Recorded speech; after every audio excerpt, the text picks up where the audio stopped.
Okay, so believe it or not, we're back to OpenToonz. Um, did this shot yesterday in Krita, and it worked out well just by adding some judicious motion blur on that tween. I think the overall shot looks pretty good, feels good. I also added a layer of um, shadowing and highlights and just detail to sort of bring it up a notch. So now we're up to this shot, which in our original edit really just consisted of 2 ping files that were exported from OpenToonz. So now as we go over to OpenToonz, the problem that we're having is pretty simple and pathetic, but what's going on is that when you go into one of these regular plain old raster levels, so it's just a plain old drawing without any of the properties that are unique to Toonz raster levels. If you go in and it's hard to reproduce, but basically if you touch the palette to change the colors, like here you can see you've got all these different My Paint brushes. If I go in and change the colors and then go to paint, OpenToonz just disappears. It just blows up. Well, obviously we could lament the shortcomings of our software, and it's always tempting to do so. However, I frankly would just rather move forward. I mean, at this point, I feel really good about the capabilities in Krita. I feel really good about the capabilities in Blender 2.8. And, candidly, I feel really good about the capabilities in OpenToonz. They all have their unique strengths. They all have their bugs. And the best workflow, in my view, is the pragmatic one that says whatever's the right tool for the job at the time is going to be the tool to use. The truth is that for most applications in plain old animation, 2D animation, whether it be anime or your Nickelodeon type fare, the truth is that absent stupid bugs that make you frustrated, OpenToonz is the best of the 3 by kind of a wide margin, actually. In practice, it can get a little clunky. Now, putting it graciously. So the one change for my workflow that's kind of an absolute non-negotiable at this point is that whoops, I want the S key. Sorry, it's a little different than in Krita. Okay, let's do that one more time. So I'm going to grab that there, and then I just need to do a rotation move here. I want to put that more like there. Okay, so because Krita doesn't have any concept of parenting layers, it doesn't have any concept of doing transforms like scaling, rotation, and it has no concept of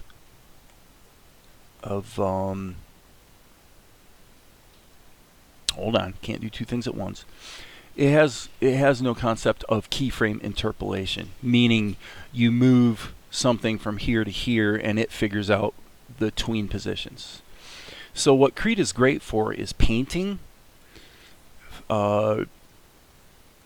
microscopically dealing with color and texture and things like that, and then from an animation standpoint, it's great at cell frame, just basically cell animation. In other words, you're responsible for everything. And that's a fun way to work, frankly.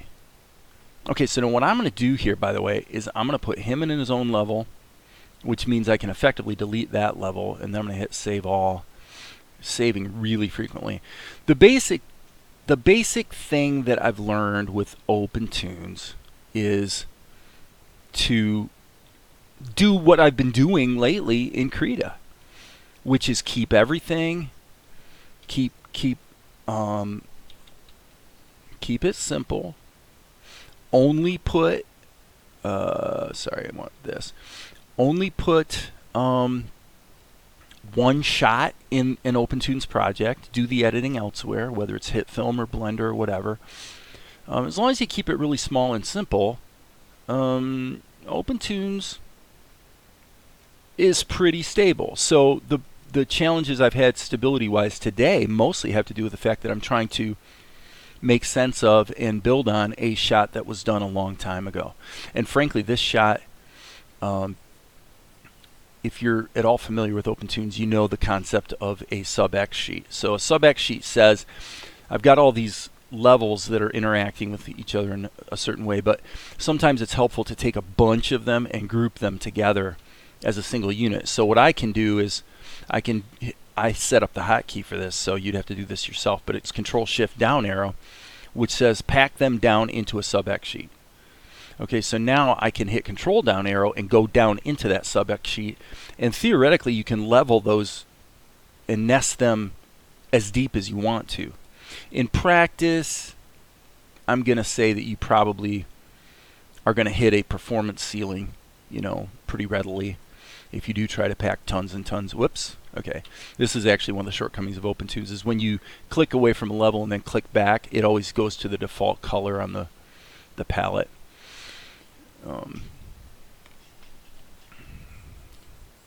So for me, that's slightly detrimental. All right, so I'm going to change his pose just a little bit. Mr. Longhair. Okay, and so what I'm doing is I'm putting each of the characters on their own level, because the only guy who actually moves is this guy in the middle. So I want to go ahead and just let these guys be separated out and let the other guys sort of be over top of them. So, you know, it's just kind of like how I should have done it in the first place, so no big deal.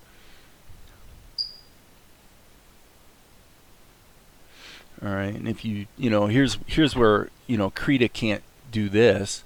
Let's say I don't like the green, I want to go back to red. Okay, well, I just change it. The colors can be altered after the fact, which is how the palettes in Blender work. Same thing. So it's a cool feature. Okay, what is his pose exactly? Hard to see. If we go to this shot here, we see a little more of him, but not enough to shake a stick at. So I think the key point is he's got his nunchucks here in his hand, and we're not ever going to see this part of him, so I'm just gonna sort of spec out what I think the pose would be, which is okay. So here's a cylinder for the nunchucks, basically a modified toroidal-ish cube for the hand. And frankly, that would actually be foreshortened, something like that. So, all right, so he is going to have his waistband thing. So we'll see the blue right there. I think that pretty much does it, other than his neck. So there's that, and of course he does have this waistband, or waistband. He has this headband right here. Okay.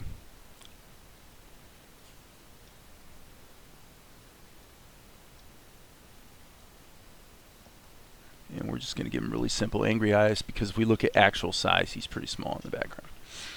Okay, cool. So now we get to the meat and potatoes of the shot. Hit the B key, boom. And I'm going to put the ink over top of this. In other words, this level is not going to be the final level. So since I know that, I'm going to go ahead and turn on the you know, go to my red color, and I'm going to go ahead and use the default brush. So that way, if I click away from it and click back, I'll automatically go to it. That's fine as long as you're going to put the different components in different layers.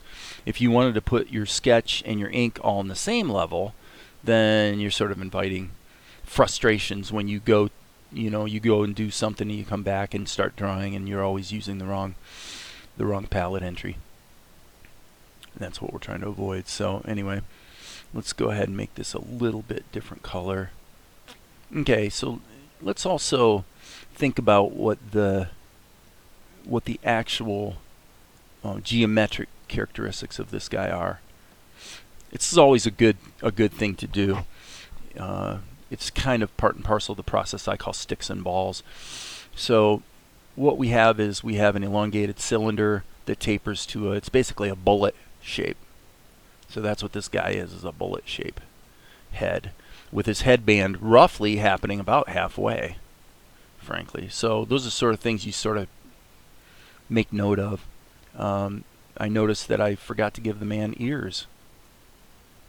So let's do that. Let's rectify that oversight right now. Okay. So now for this pencil test situation, again, let's keep the geometry simple. Okay, this is highly foreshortened. We're going to go straight-ish here, curved-ish here. What do I mean by that? One thing you learn if you read the book, The Illusion of Life, which is about Disney animation. We can debate the value of Disney animation. They've obviously had some amazing work they've done over the years, and a few snoozers as well, but there's a great deal to be learned from those guys. And from an anatomical drawing standpoint, one thing you see in the book is the idea of balancing curved space against straight line space. So I'm going to hit save here. I'm going to save all so I can show this. So if I'm drawing an arm, for example, and again, this is all cartoony stuff. We're not going for strict anatomy. If I was going for strict anatomy, I'd be like, okay, so you've got this curvature because you can see a little bit of the tricep, and then you've got this muscle right here, which I don't even know what it's called. Okay, and so there's the musculature of the forearm. You got the bicep, which is kind of elongated because the arm is straight at this point, and of course you got your deltoid going on right here. Okay, so now if you were going to simplify that, you'd say it's a C followed by an S, followed by kind of a C, and then a flatter C, an S, kind of a straight line, and that'll do it. So now if we're going to do a cartoon version of that, what I'm saying about this point they made in The Illusion of Life is that you want to balance straight lines against curves. So you could do it like this: deltoid, straight, and then curve here, therefore straight here, and actually all the way up you'd pretty much make this straight. So that's one totally legit way to do an arm.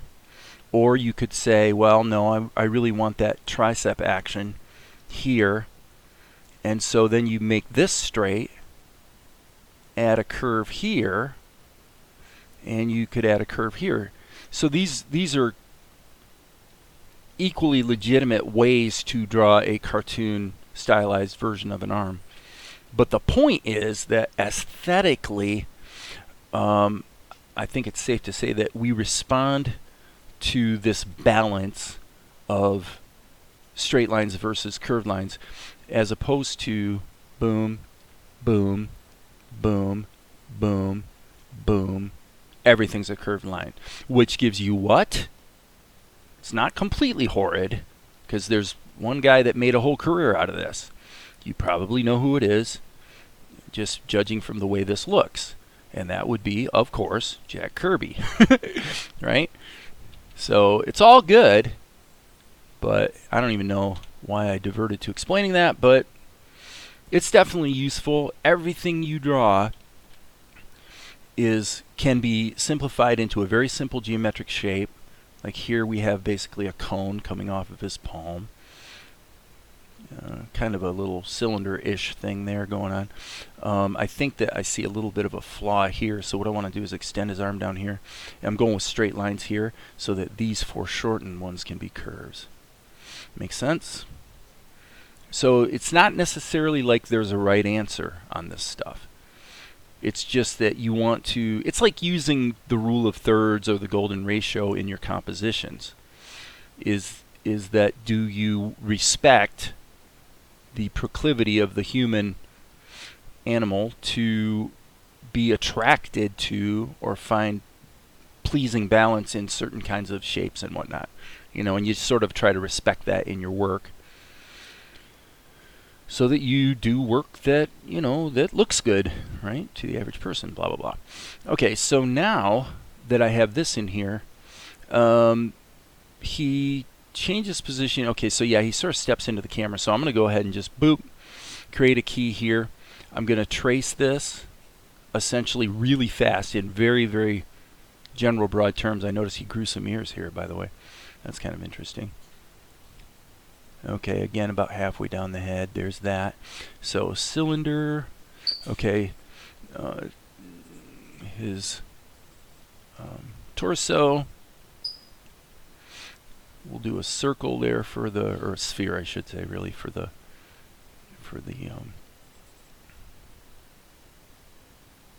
deltoid. straight line here. Okay, so he's got his hands up in this sort of guarded position, which I'll clarify that later. I'm going to give him a little bit of a curve here, therefore straight line here. Straight line here suggests a curve there, though you can't, of course, see it because it runs off the page. Okay, cool. So now let's make sure this is actually a little more balanced from a size standpoint. And we'll just go 1, 2, 3. Okay, now I can delete this column and I can delete this column. So now one thing I haven't said that I was starting to say earlier is one of the shortcomings in OpenToonz is, and you'd think it's a benefit, is that the OpenToonz project file that's stored with your scene is in fact an XML file. So it's a text file. It's not a binary file. Which means theoretically you can go in and visually, if you know what you're doing, you can edit your scene. You could cut things out of your scene in a text editor. What I have found is if you manually edit the XML, most of the time when you go to reload the shot, OpenToonz will crash.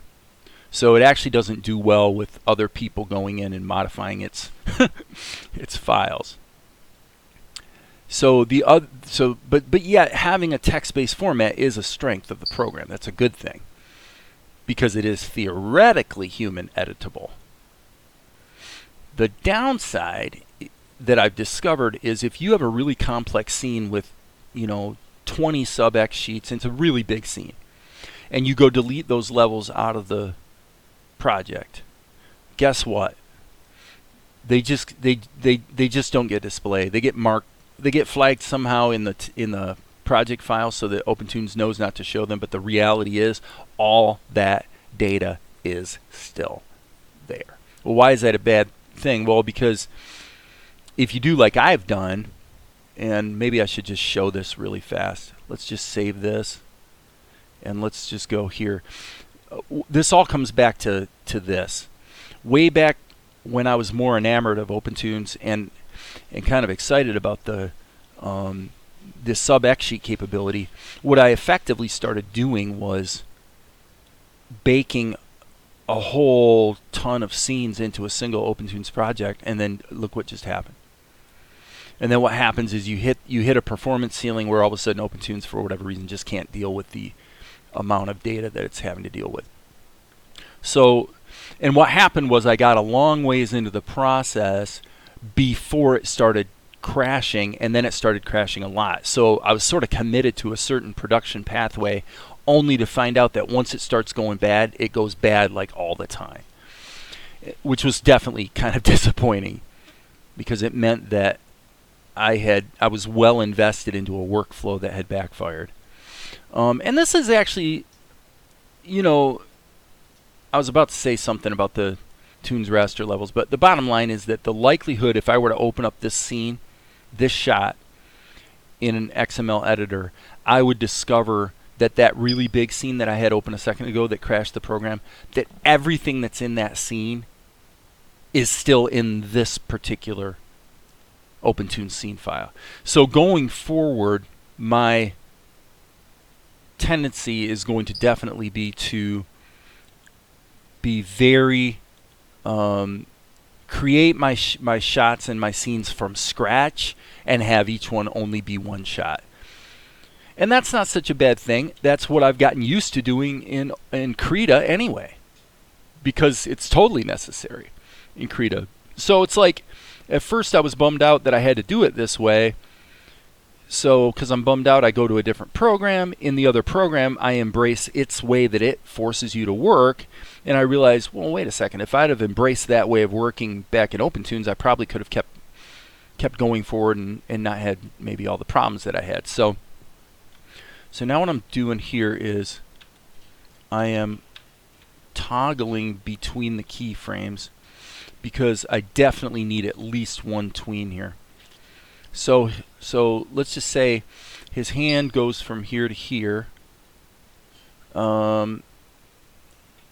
Here. So really, let's go ahead and do a proper tween. So I'm just going to hit I'm in draw mode. So if I just go like that,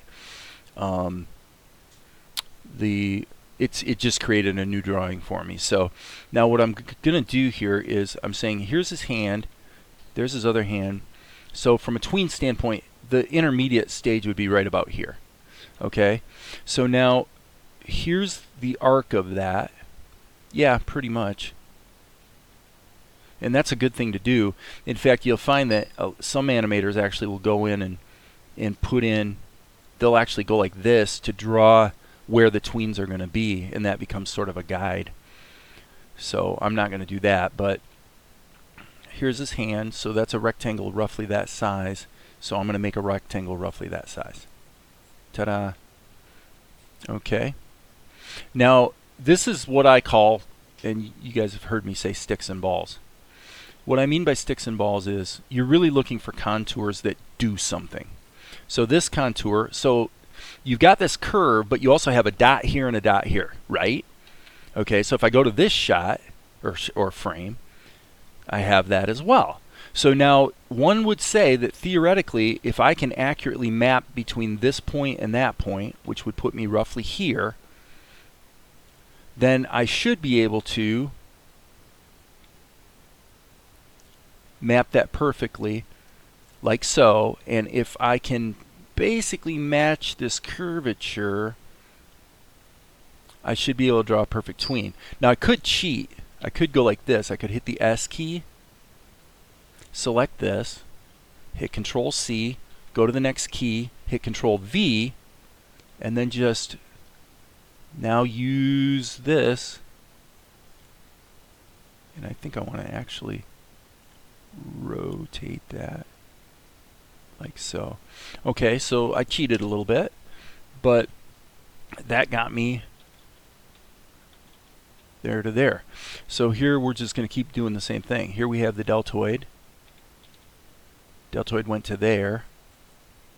Okay, so there's the top. It's usually helpful. Like for me, if I think in terms of curves, it's hard to keep my bearings unless we have the intermediate step of dealing with the dots. So I guess that's why I call it sticks and balls, is because this is a stick and this is a ball. You could think of it this way: ball, ball, stick, you know, as far as bones and things. But in practice, it actually almost becomes more useful to look at contours as being your sticks and balls. So here's a ball, and there's the other location for the ball. So the intermediate point is there. Okay, so same thing here. Boom, boom. So there's my intermediate point, and basically my deltoid would be there. And so by working this way, what you'll find is the sucker draws itself. It really does. It just draws itself. All right, so here's his elbow. Elbow went to there, so let's put the elbow there. And so that means if we're going to foreshorten it properly, we're going to say there's his forearm. Okay, and one of the good bits of news for you as an animator is that because this is a tween, we have latitude, because this is only going to be on the screen a very short time. Okay, curve that did not move much actually, so I'm just going to say, yeah, that'll work. Yep. Line. Okay, what about this guy? 1. So for me, obviously, you can see that you do get to where you can do it faster. Line. And to me, that's part of the fun, actually.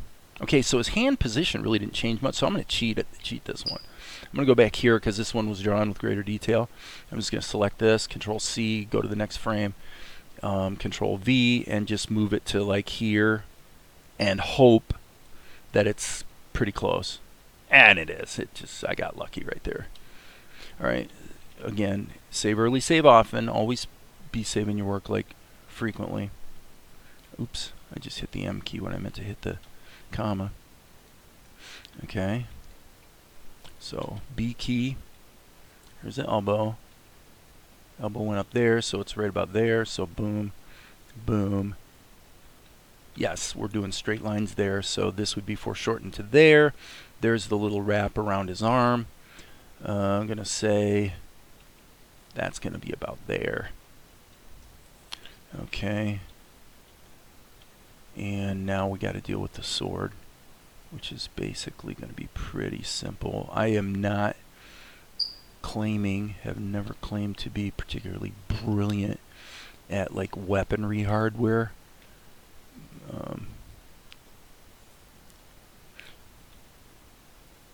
So I just think we're going to just put this straight up here like that. And frankly, if this was, if the sword's blade and maybe even his hand was put on a different level and then given a little bit of motion blur, it probably would look pretty good. Okay, so now we're going for the bullet. Halfway strap. And we're about that far down for the mask thing.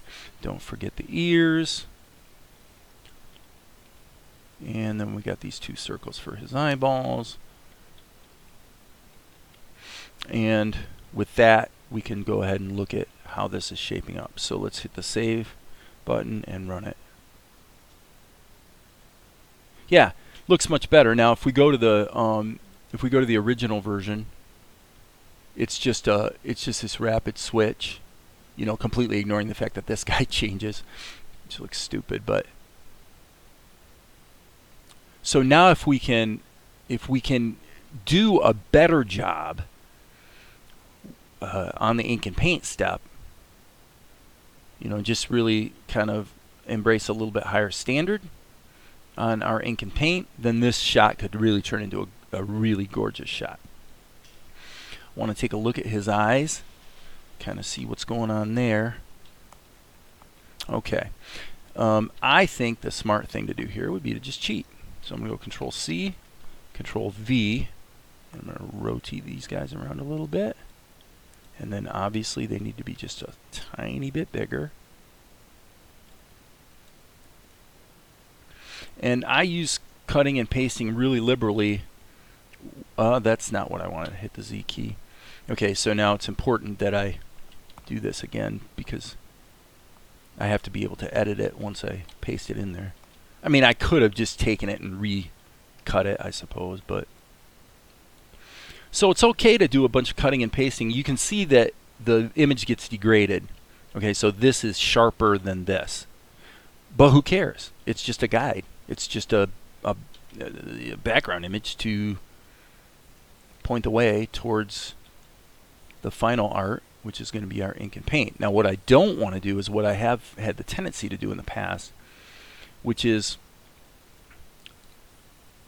going from what you would call a breakdown to ink. That is something I've learned the hard way I should not be doing. So what do I mean by that? Well, this is a breakdown.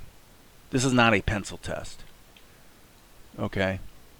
So I want to have a step between the breakdown, which is saying, okay, yeah, this is a bullet. Okay, it's a bullet, but it's not a drawing. So by putting this detail in, such as his ear, in other words, everything that's ultimately going to be there in the ink needs to really be there, because I've had this tendency to do a shot as a breakdown and go straight to ink, and then what happens is I just wind up with a very coarse, inferior result in the inking stage because I didn't completely plan out how things were actually supposed to look. So here's a great example of that. In fact, you know what? The best way to do this, I'm going to hit save. What I'm going to do is I'm actually going to turn down the alpha on this. I don't need to do it on a separate level, but I'm going to go Control C, Control V. I'm going to make this brush like dark blue, and its alpha will be high. So now I don't have to redo all the keyframes and everything. I'm just drawing over top of the previous color. Now actually you can see something that happened here. Not going to belabor it, but this has to do with the way OpenToonz manages Toonz raster levels for the purpose of knowing how to do fills and the ability to do this, which is change the colors after the fact. The truth of the matter is, only one pixel can occupy one little, if you think of your drawing as a grid of pixels, okay, which we can see when we zoom in like this. The truth is, any one pixel in an OpenToonz Toonz raster level can only contain one color from one palette entry. So effectively, it's not like in Krita where I'm sort of drawing over it and into it. That's not really what's happening. What's happening is this palette entry is replacing this one. Okay, so why is that significant? Well, because it means that, number one, I have to draw pretty hard to basically force OpenToonz to accept the fact that this is what I want to do. Now, my suspicion is, if I go here and don't make this a raster level, so I've just made this into a standard, okay, whoops, wrong palette entry there, folks. Okay, so now this is a more simplified brush.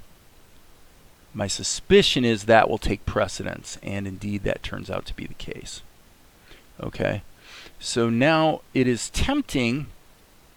It is, okay, I want this, by the way, to be 2 to 6 for my range of sizes. It's tempting, I was going to say, to go ahead and use this for my ink layer, but I'm going to resist that temptation, and that's actually the reason why I'm turning the hardness down. I'm going to turn the smoothing off. I do still want to keep this sketchy because I don't even want to be tempted to use this as my final ink. I want to force myself to go ahead and do a proper pencil test and then go ahead and do a proper ink job. Okay, so now just for fun, I'm going to add a little interesting bit of decorative whoop-de-doo on the hilt of his sword. I may decide later to get rid of that, but I'm just doing that for the heck of it. Okay, and by the way, I want this color to be a little darker, kind of like that. All right, I'm going into Bob Ross mode here, and I'm talking about my fluffy little clouds. Okay, boom. So yeah, and in fact, that's the other reason why I'm going to go. I'm just going to keep sketching. I'm not going to try to even do anything that's going to look like finished art. This is not art. This is a plan for art. All right. But the key step here is to go from just mapping geometry and motion.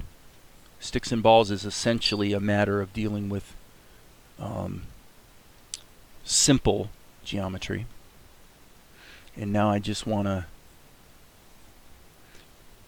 plan this now in detail, so that when I go to ink it, it's brain dead. I want the inking step to be a brain dead process where sorry, I was going to say essentially and effectively in the same sentence. I'm effectively tracing. Just because it gets rid of question marks. It eliminates, in other words, at the earlier stage of the process, I can be confident that it's going to look great at the later stage of the process. If you leave that to chance, what I have found out the hard way is usually it results in the work being a little worse, not a little better. You could kind of make the argument, well, no, I want to keep a certain amount of spontaneity. For me, it doesn't work. I don't know if it's because I can't draw that well, or I'm sure what the reason is, but for me, I definitely prefer to get things planned out in copious levels of detail, so that nothing's left to chance, basically. And what the heck? I mean, the process is fun. It's fun doing animation. It's fun seeing the drawings tighten up and this sort of thing. So this guy's hair is kind of like this. So he probably should have some texture there in it as well. Boom, boom, boom, boom. Okay, a little bit of detail here. Now let's hit the N key, which is supposed to be actual size. See what we've got. Okay, File, Save All. All right, so let's just go to the next keyframe and continue what we're doing. And now that I'm kind of on a roll, I could probably do this a little bit faster. but still being careful to make sure I'm not leaving anything out. I don't know what that hiccup just was, but that was definitely OpenToonz glitching a bit. I'm going to turn the hardness down even more so I have a little bit more softness in my brush. Okay. Well, the interesting thing about what I'm doing here is that despite all the talk, let me hit the save key. Despite all the talk earlier about curves and all that stuff, when I go there, it's like there's different mental modes that I find myself going into, different zones. This type of drawing is definitely different. This type of drawing, it's like you sketch, and it tends to be straight lines. Now you're using straight lines to delineate curves, granted, but it's basically more about straight lines, and it's interesting. I don't know why it's OpenToonz is doing that right now. Let's turn these guys back up and see if that changes something. Oh, don't know. Okay, so here, and again, this is the tween, so that means that we have a fair amount of latitude to not be super meticulous. But having said that, it's more fun to be meticulous. So let's be meticulous. What the heck? Okay, so here we're going to have that band thingy dingy. And his hand position essentially hasn't changed. So here's what I'm going to do. I'm not that great at drawing in this orientation, I would say.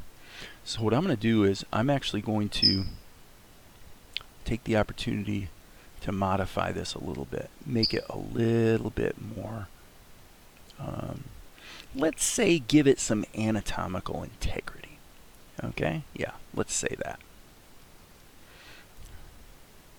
In other words, I want his hand to have its positioning evolve a bit, and then here what I'm going to do is I'm going to actually close it a bit like so.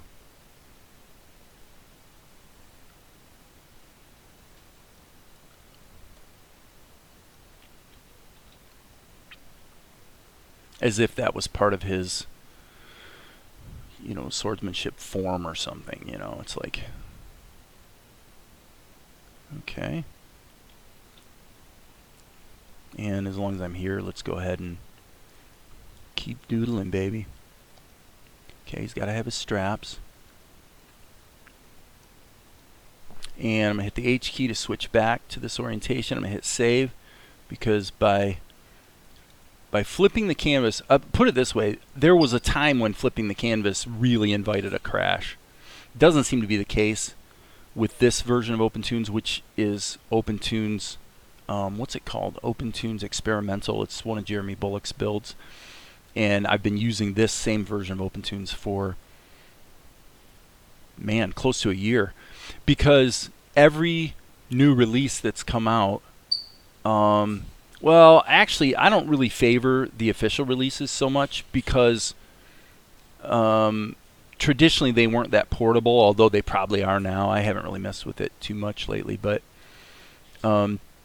suffice to say that this version I'm using right now proved to be pretty stable for a long time, and so I've just kind of stuck with it because there haven't been any features added that have been particularly compelling for me.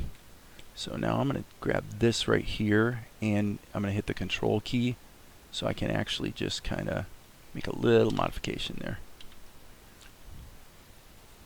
So I don't know what Jeremy's doing now. I mean, I know he's got a busy schedule with teaching and stuff, so he has not really maintained his unique and portable OpenToonz build, which kind of bummed me out. I thought his contributions to the OpenToon ecosystem, I thought, were quite valuable.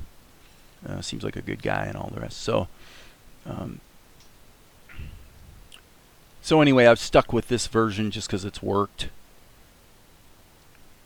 and I've been able to get work done. And after being away from OpenToonz for a while, and obviously lately being more into Krita and Blender, the reality is the three together are a kick-ass combination.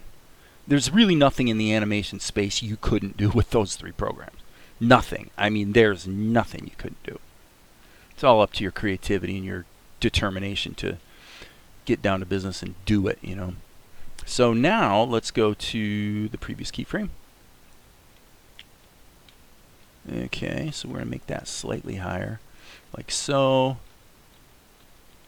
And as far as this blade goes, we can just keep this pretty simple, especially because it is a tween. This is going to go by really fast, and I'm actually thinking about having something of that nature going on so that it's actually motion blurred. Okay, so now keeping this also simple but clean. Boom, boom, boom, boom, boom, boom. And then a little bit of that sort of expression thing going on. Don't forget about the texture of his ears. Yeah, I did forget. Okay. Okay, so here doesn't have too much eyebrow action going on, although I kind of sort of think he should. And then once he settles, he's kind of got the googly eyes going on. One could argue that doing a second keyframe where his eyes jitter a bit would be cool, and I may go ahead and do that once it's all inked. Okay, and now I'm completely regretting this decision, so boom, it's gone. I'm just going to go back here, and I'm going to say this is my philosophy. As effectively, it didn't really change position, so we're just going to go like that. And actually, I'm gonna let his arm foreshorten even a little bit more. So let's, with that in mind, let's make this slightly bigger. Cool beans. All right, so now hit the K key to rewind and hit the L key to review. And as you can see here, let me hit save, just saving my work. Okay, now I can go into the red pencil and just turn the alpha down all the way, so I get a clearer idea of what my final inked art is going to look like. Let's go ahead and turn these guys on, and we can see that that's our shot. So I think with that, I'm going to go ahead and stop, and then we will continue on to ink and paint in the next session. So as you guys know, there will be more later.